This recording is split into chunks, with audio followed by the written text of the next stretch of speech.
All right, you guys, we're back with another Wendy Savino case discussion with RockerMike and criminal justice Chris. If you guys are not familiar with the Wendy Savino case, it is one of the most BS cases that I think I have ever seen in my entire 42 years on this planet. And you guys know I have done so much research into all these different cases, and this is one of the most obvious, like super obvious cases where there's obvious corruption in the NYPD, like still to this day. We know there's corruption within police departments. We know that. There are also really good policemen out there as well. But this case is maddening. Like, it's infuriating because David Berkowitz has literally been scapegoated as the person who pew-pewed Wendy Savino. And it is so obvious that it wasn't David. You know, David's done things. He's in prison for things because of the Son of Sam. But this is definitely something that David is not guilty of. I mean, it's so freaking obvious. Well, of course, this discussion, because of the nature of this discussion and because I'm not controlled opposition. I get punished a lot and put in the corner. So for the full extent of this conversation, you can either hang out here for a minute. We're going to go over the case a little bit before we get into the roundtable with Mike and Chris, or you can just go ahead if you want and head over to RUMBLE. Here is the thumbnail that you will see over on the RUMBLE platform under Esoteric Atlanta. I cannot tag it because of YT's community guidelines for now. I have to be very careful, but head on over to RUMBLE, Esoteric Atlanta, look for this thumbnail, and you will find the full roundtable discussion with Mike and criminal justice Chris. If you want to hang out for a minute before you head over there to listen to this discussion about this case, then hang out for a second and then hang over. Otherwise, let's go ahead and look at one of criminal justice Chris's blogs. She's going to be on the show too, and I will tag this below, you guys, because she has an incredible blog. I've gotten some emails from you guys telling me how much you enjoy her blogs. So let's go ahead and look at this. So she wrote this on September 20th, 2025, just recently. They had their man, how narrative trumps justice in New York in the case of Wendy Savino.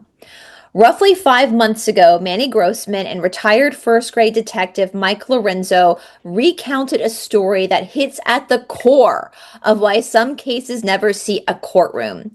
Using the April 9th, 1976 Wendy Savino pew-pewing as an example. Riding the elevator in his building, Manny struck up a conversation with a man sporting an NYPD cap.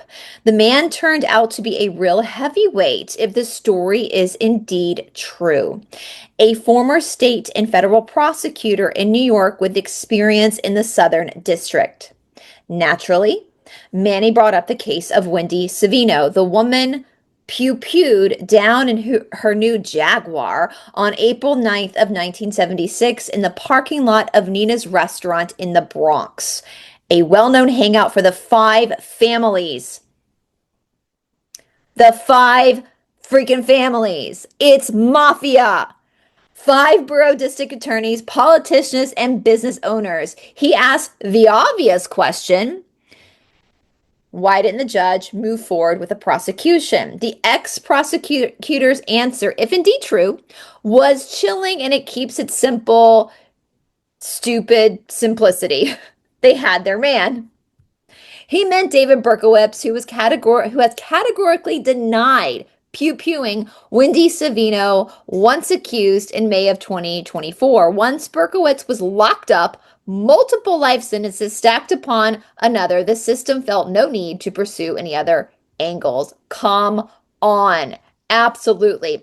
And if you guys know, David Berkowitz has like admitted to stuff, but the fact that he has vehemently denied this, like he did not go after Wendy Savino. And from my understanding, even Maury Terry had looked into Wendy Savino as potentially being David Berkowitz's first victim. And even Maury Terry said there's no dice here. This is a totally separate case. We know that Wendy Savino's husband at the time was allegedly involved with the mafia.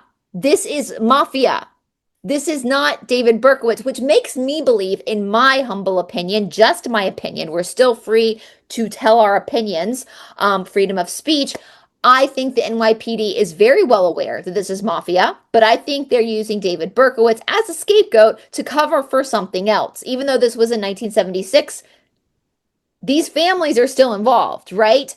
Now, I also believe, in my humble opinion, that Wendy Savino also knows. She also knows that Berkowitz isn't her guy, even though Netflix just gave her a spot on a really bad documentary. It was a terrible documentary that Netflix did.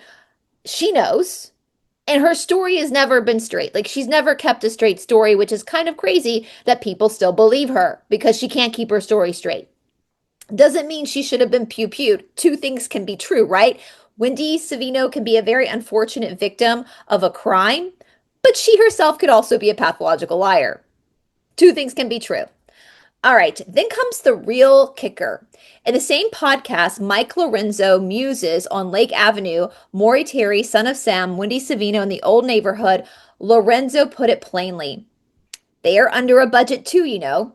We have to panel a grand jury, so are you going to inconvenience 30-some civilians to indict a guy who is never getting out of prison? That's just, oh my God. I mean, he should have been fired right away for saying this. Like this is what the court system is for, and inconveniencing people, that's our duty as citizens of this country, is to show up when we get called in to be a part of a jury. So that, I mean, this guy should have never said this. This is totally unprofessional and shows you just how corrupt the NYPD is. Have these guys heard of exceptional clearance? Sure, they have. And just like that, an execution style pew-pewing, a family with clear ties to organized crime and politics, including foreign and domestic, gets written off as too inconvenient. So we're going to talk about this exceptional clearance in the episode with Chris and Mike. So exceptional clearance is an administrative designation used by law enforcement agencies, including the FBI and local police, to indicate that a case is considered clear, even though no suspect was formally prosecuted. According to FBI Union Crime Reporting Guidelines, a case can be exceptionally cleared when 1. Law enforcement has identified the offender. 2. Sufficient evidence exists to support an arrest and prosecution. 3. Circumstances outside law enforcement's control prevent formal charges. For example, the suspect is deceased, already serving a long prison term, or otherwise unavailable. In theory, this is a tool to track and solve cases accurately without requiring prosecution, but in practice, it can also mask inaction or protect institutional narratives. The process is also heavily criticized for distorting criminal statistics, as reported in the article. FBI data shows disturbing rate of police solving murder cases. All right, this actually is not okay with me. Law enforcement has identified the offender. Why is this not okay with me? Because that's not how our legal system works. Law enforcement will gather evidence, who they believe the suspect is. They will show that evidence to a prosecutor, who then decides if they're going to file criminal charges or not. It is then up to the jury in a trial to decide if this is the right guy or not. It is not law enforcement. Law enforcement gives the evidence to the prosecutor, period, end of story. And most police officers will tell you this. Most police officers will say, we have enough evidence on this person to give to the prosecutor, and hopefully the jury will find this person guilty, but that's not for us to say. Now, of course, yes, the police officers could believe wholeheartedly that somebody is guilty, but legally it is up to a jury to decide if they are guilty or not, or if the defendant chooses a judge, just a judge case, not a jury case, then it's up to the judge. It's not up to the police officers. So why is there an exception here? That's terrifying to me. That is freaking terrifying to me. That's like Gestapo shit, right? That's not how it works here in the United States. Most police officers know this. Again, in my dealings with the police, especially with my stalker case, they've all said that. Like, we have all this evidence. We believe she is absolutely guilty of this, but we have to hand it over to the prosecutor, who then takes it to a judge, and then a jury has to decide. Okay? The jury of your peers. All right, so this is why they believed that Berkowitz could be scapegoated for this case. All this stuff. So here, let's go down to legal and ethical problems. While prosecutors enjoyed broad discretion in deciding whom to charge, this discretion is not unlimited. Knowing failure to prosecute for corrupt or improper reason can implicate both criminal status and professional ethics. Okay? Gets into all this here. I'm going to link this blog below so that you can read this for yourself. All right, credibility, motivation, and online kooks. He's talking about people like me and Mike and Chris. One of the recurring questions in investigating Wendy Savino case is, why would someone misrepresent the facts about the investigation or the players involved? This includes Wendy Savino. Yep, Wendy Savino. I used to give her a lot of grace. Then after I saw her in that documentary, I realized this woman is just as corrupt as the NYPD. Terrible what happened to her, but two things can be true. Mike Lorenzo and Mike Lorenzo muses on Lake Avenue, Maury Terry, son of Sam, Wendy Savino in the old neighborhood, addresses this directly. He also often refers to certain individuals spreading theories online as kooks, highlighting that not all sources circulating information are reliable. Again, he's speaking about us, citizens with freedom of speech who have two eyes in our head and can see. Mike Lorenzo, we're not dummies. We're not stupid. And I actually say this in the episode. My boyfriend talks about this a lot. Like, when you are low IQ, which in my personal opinion, and if Mike Lorenzo is going to call me a kook, I think I have the right to respond. In my personal opinion, Mike Lorenzo is low IQ. I think he's very low IQ. Now, the thing about low IQ people is they can't think above themselves. So they think other people are dumber than they are. When you get to a certain level of IQ, you start to realize that there are people that have higher comprehension than you. Like, I know I could never hold down a conversation with Nikola Tesla. I'm aware of that. All I can hope to do is study his theories, right? That's all I can hope to do. I don't see him, though. Like, I'm not going to challenge him. But dumb people do that. Dumb people challenge people who are smarter than them. And I absolutely believe I am 10 times smarter than Mike Lorenzo. I mean, look, I hate to say this, but I come from smart people. I come from a line of doctors and lawyers and judges. I don't come from stupid people. You don't get a stupid kid with two people who are really smart and come from smart families. So, Mike Lorenzo, you can go F yourself. You might be able to fool some people, but you aren't able to fool those that have us that have intelligence and common fucking sense. We know Manny Grossman is controlled opposition. We know that there's some weird shit going on between him and the NYPD. That is so unbelievably obvious. And hello, Mike Lorenzo. Read the room, my friend. Read the room. Now is not the time. Maybe you could have gotten away with this shit 50 years ago. Have you noticed what's going on in the world now? In 2025, we know things now. I don't know anybody now who actually believes the government. And Mike Lorenzo, you are part of the government. So if you really think that you can fool people, you are dumber than I think you are. Because, bro, read the room. We know the government is corrupt. Everybody knows now. The whole world knows now, Mike. The whole damn world. We know about those islands. We know about how the three-letter agency has actually released information on these things that were called kooky conspiracies a few decades ago. And whoopsie daisy. Whoops-a-daisy. Turns out the kooky conspiracy theorists were right. The government released the files.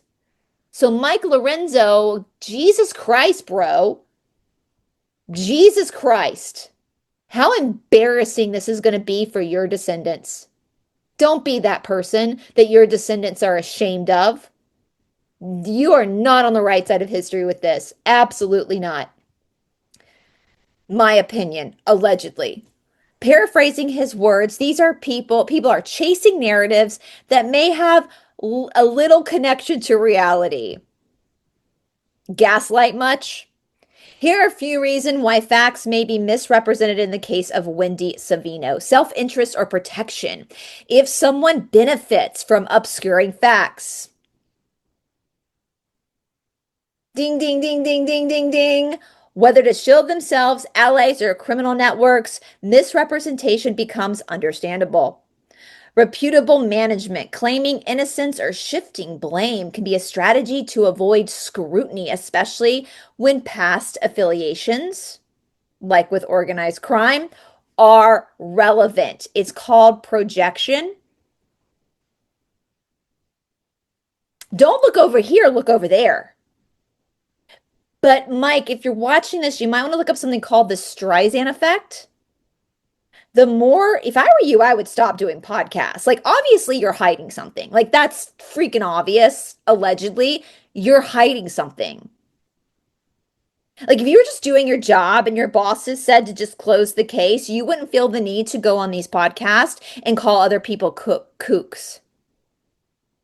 You understand what I'm saying? Or do I need to speak to you like you're five? If you weren't hiding something and you just closed the case because your boss told you to, you would not feel the need to go on podcasts and start calling people who question you kooks. Instead of name calling people who are simply questioning you, you would be able to respond with an intelligent way instead of calling them names. It's not rocket science. Human behavior, honestly, human behavior is not rocket science.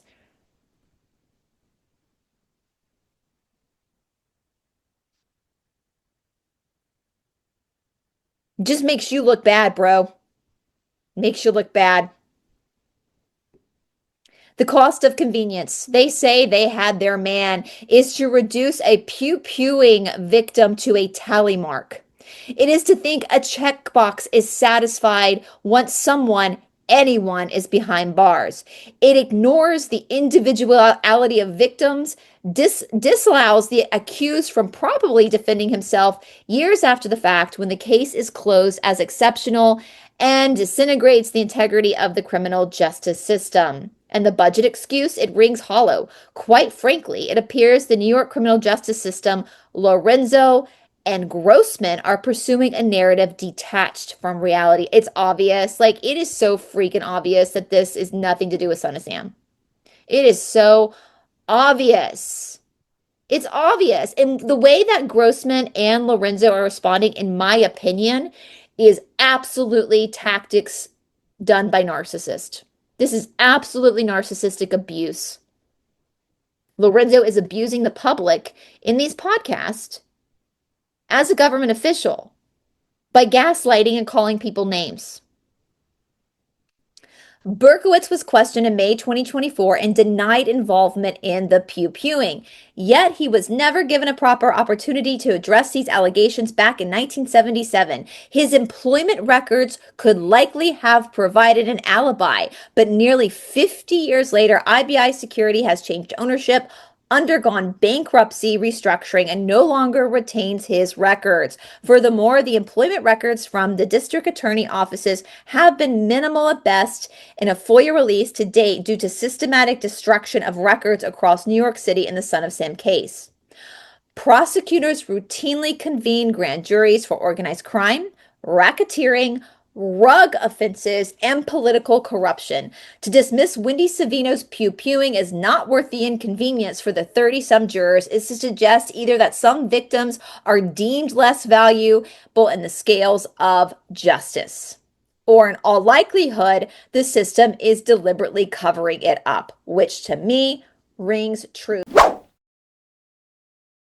And today's video is sponsored by a small online business that is female run called Fusion Body Studio. This is your at-home fitness boutique. Like seriously, guys, anything that you could ever want is here on Fusion Body Studio, especially for those of you who are maybe a little bit shy about going to the gym or going to a yoga studio. You can do all of this stuff in the comfort of your own home with a bunch of master teachers, including myself. So there are two prices for Fusion Body Studio. For those of you who just want the opportunity to have an exercise platform at home and nothing else, it's only $25 a month, which is literally the price of a yoga drop-in. If you want a little bit more, like you want to do the workshops and have more of a deeper understanding into movements as a whole, it's $40 a month because then you get the workshops too on top of the exercises. Still super cheap. And on top of that, if you use my name, Brice20, all caps, BRIC20 at checkout, you get an additional 20% off your first 6 months. You can't go wrong with that. That's literally like the price of like 1 cup of fancy coffee for the whole month, right? Like 1 cup of fancy coffee will pay for like the whole month of for you to have unlimited access to this fitness boutique. So again, if you're interested in joining, use Brice20 at checkout. On top of that, my friends, you also get the first 7 days for free to try it out. So we hope to see you over on Fusion Body Studio. And with that being said, let's get back to the show. She is truly a victim, but that's why I believe, if I were her, I would want to see the evidence. I would want it to go to trial. But I think she knows full well that he's not the guy, but it's easy just to blame it on him because he's in prison, and I think she's covering something else up. All right, so here are all the sources. If you want to link to that, I am going to share this article down in the description box below. Now, I want to go over some other things. All right, let's go over this article as well, written by criminal Justice Chris, before we go over to RU and BLE for the main show. Manny Grossman with the Grossman Files and the pew-pewing of Wendy Savino, symbolism, appropriateness, and ethics in true crime media. In the true crime space, details matter.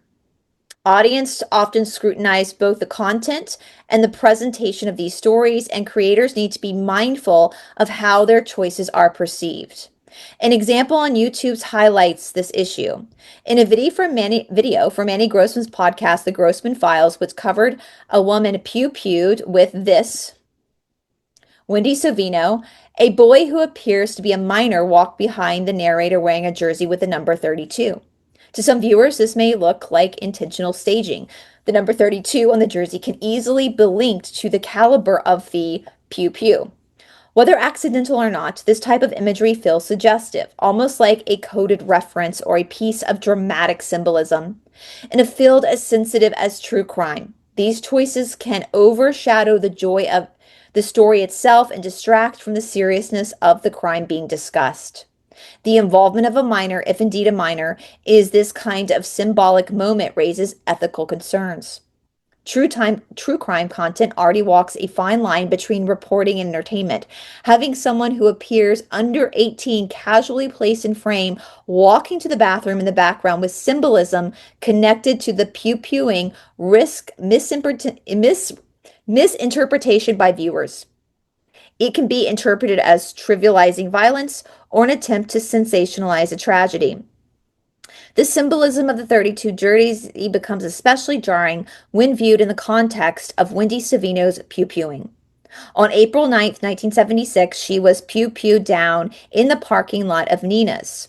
Her case, long clouded by suspicion of organized crime involvement and possible law enforcement corruption, remains one of the most troubling crimes of the 1970s, in my opinion.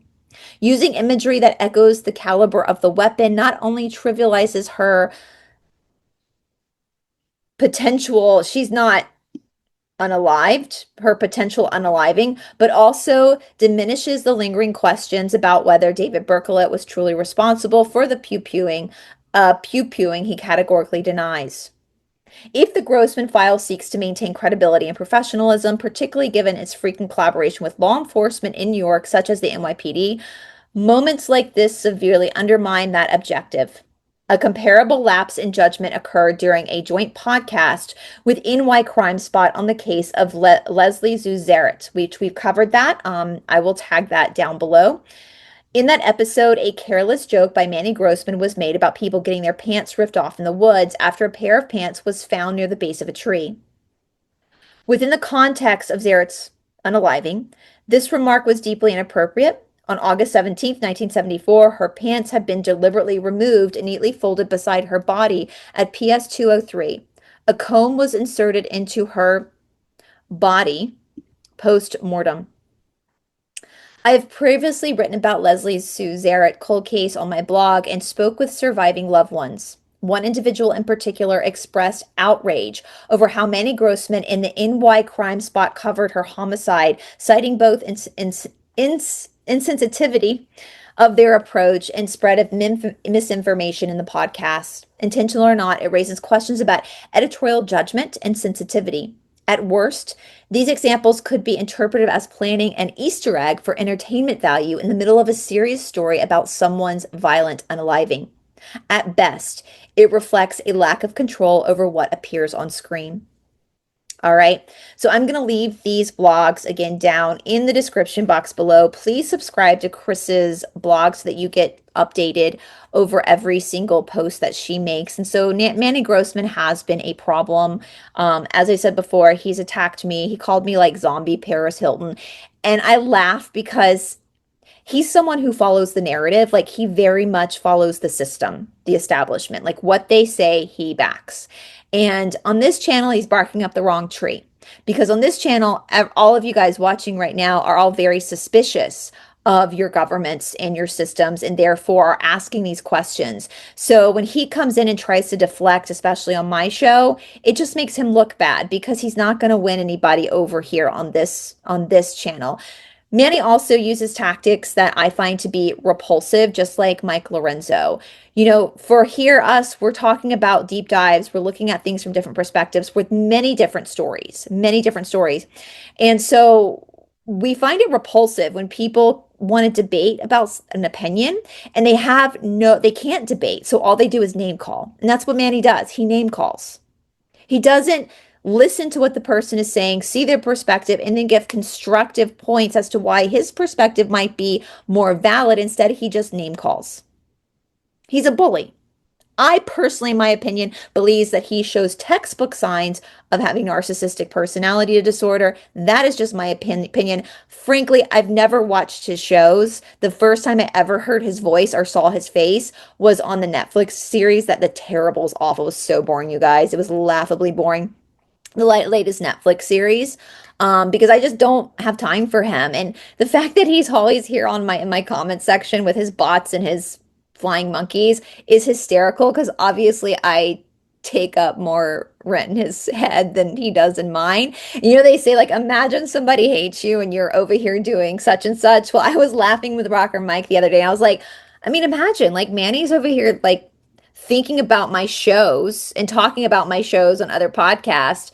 And I'm over here like studying Rasputin's Missing Willie. Like, you know, it's pathetic. And in my opinion, the fact that he gets so animated and so heated over people who don't believe that Berkowitz was the lone pewer, like I don't. The fact that he gets so heated over that and he has no ties to the case, like he wasn't there, the fact that he gets so heated makes me actually 100% believe that he is controlled opposition, that he is actually being paid by the government to try to discredit those of us who are asking questions. That's just my opinion though, because why else would he even give a shit? Right? Like I don't watch his show. I don't believe him. But I'm not going to go on his show and leave comments. Like that's not I don't watch it. Like, I got better things to do with my day. I'm way too busy for that. Like, I have my own stuff to do. So anyway, you guys, that's the background. So with this Wendy Savino case, Manny was the one, whoever he's in bed with at the NYPD, which is obvious. I'm going to say allegedly in my opinion, but it's pretty obvious. He has some potentially inappropriate relationship with an NYPD.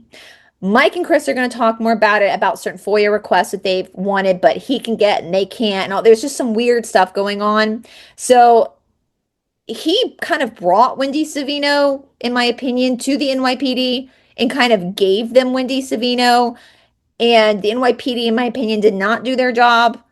And it just reeks of corruption. It reeks of controlled opposition. And if Manny is a puppet for the government, I'm just going to say they don't care about you, bro. Not the people you want to be in bed with. I don't care how much they're paying you. There is no honesty amongst thieves. They will throw you under the bus so quickly. And so joke's on you, bro. They're having you go out there and put this stuff out on YouTube and make an ass out of yourself. And the minute the it gets too hot, the minute they really are backed into a corner, you're going to be the one they throw under the bus. Because that's how this establishment works. Pattern recognition, pattern recognition. This is what they do. The people that really matter, you think you matter to them, you don't. The people that really matter, they're never going to show their faces. So they got someone like you out there on YouTube doing their dirty work that they will gladly throw under the bus if they need to. So if you listen to anything I say, I know you think I'm dumb and you think my show is worthless, even though my show is like 10 times bigger than yours, probably more. I do recognize these patterns because I am smart. Believe it or not, I'm got a pretty high IQ, bro. Um, you might want to be careful. That's not coming from me. That's coming from me looking at pattern recognition with the establishment. You will be the first person they throw under the bus. And if you don't believe me, that's your problem. But I would highly suggest you look at what's happened to other controlled opposition, like yourself, in my opinion, allegedly. You're going to be the first person they throw under the bus. So is it worth it?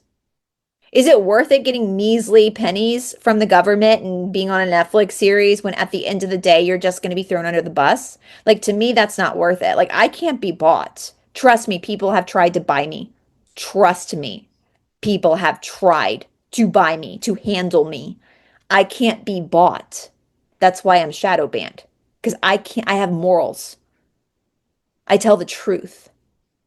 So my job is to serve others and to be honest. So just so you know, Manny, be careful because the people you're conspiring with, they don't care about you, bro. They don't. Anyway, with that being said, guys, please do not go harass Manny. I'm not even going to tag his channel because, frankly, I don't know what to tag. I don't even really know what his channel is called because I've never looked or watched it. But please, don't harass him. Even if he leaves abusive comments, I'll just block it. Don't worry about it. That's what he does. It's just what he does. With his flying monkeys. That's just what they do. Anyway, guys, but that's why Manny's name is being thrown in with Wendy Savino and the NYPD and David Berkowitz because he threw himself into this story. So anyway, guys, if you would like to listen to the roundtable with Criminal Justice Chris and Mike, go over to RUMBLE for the main event. They both have an announcement at the end of it too for you guys. So I hope you guys enjoy and we'll see you over on the other platform.